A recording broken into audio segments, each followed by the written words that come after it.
Vítam vás všetkých teda dnes znova na tomto stretnutí. Dnes ho začneme znova trošičku ináč ako pred rokom. Dňa 22.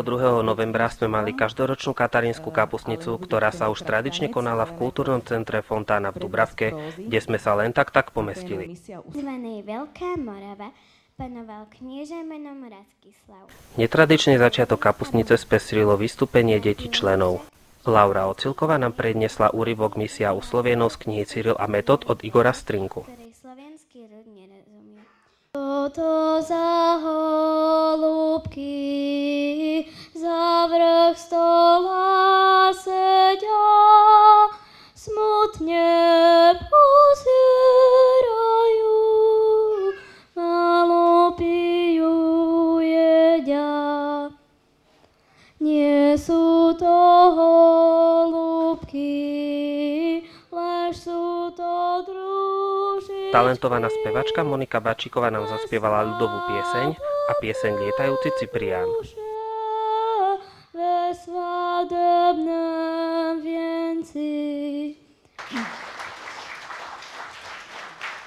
Pomáhala mi pritom aj rodina, takže asi teda vy ste to brali a priatelia.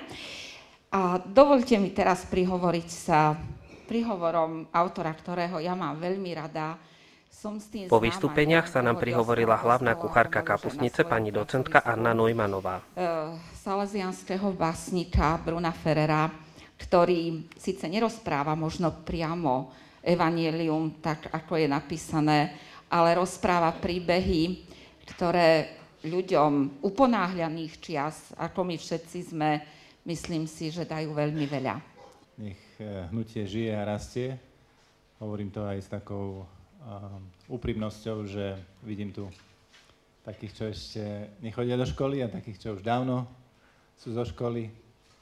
Teší ma, že v podstate 4 generácie, keď tak človek pozrie po sále, reprezentujú vitalitu, aj istú tradíciu, odkaz a takú perspektívu, že hnutie ide ďalej, že doslova aj rastie, ak mi Renátka dobre povedala, že pribúda členov, alebo aj na tomto stretnutí je stále viac ľudí a určite to nie je... Počas hodovania na Horehronskej kapustnici, ktorá naozaj nemala jediné chybičky, medzi nás zavítal aj terajší predseda KDH, pán Jan Figel.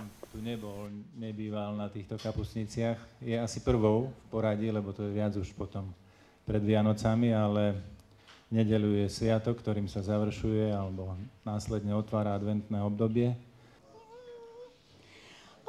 Očiaše, mamo, všašu narodzila, ej hoj, že ja v Žakarovci taká nešťastlivá.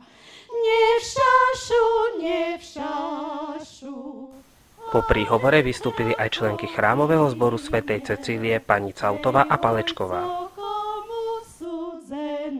Táho i nemíne. A k tej minci viete vlastne všetko. Prosím vás. Tesne pred začiatkom tomboli sa nám prihovoril aj náš europoslanec pán Miroslav Mikolášik, ktorý venoval prvú cenu do tomboli. Biskupa Metoda, hej, no tak čo je toto za poriadok, aby nás išli takto lustrovať, kádrovať a povedal by som odnímať naše vlastné dedičstvo, veď to máme v ústave. Ako môže niekto z komisie, nejaký tam liberál, alebo ja neviem, agnostik, viete presadiť to, že, no a viete, ako zareagovala aj tá naša úžasná hovorkyňa Národnej banky, že to bolo prímoc katolícke, tam tie krížiky a to svetožiara, ale však v 9. storočí žiadni katolíci ani luteráni neboli, všetci sme boli jedno, viete, tak ona, že to bolo katolícke, tiež veľmi kvalifikovane prehovorila. No. Takže to len chcem povedať, že je taký zmetok, je také pometenie myslí, ale mám aj dobrú správu a to už tým skončím.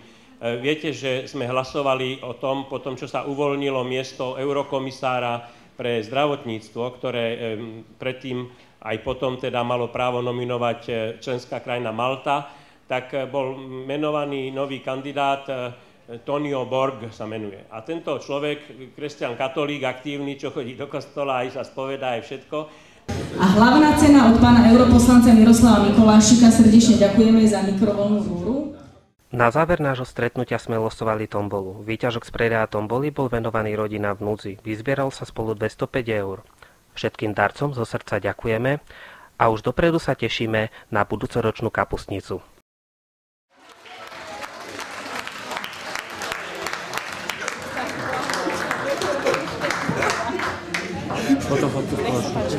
Tak blahoželám, nech to dobre je, či už vám, alebo už ako sa to dáte. Je to dosť ťažké, držte to poriadne, takže všetko dobré, blahoželám.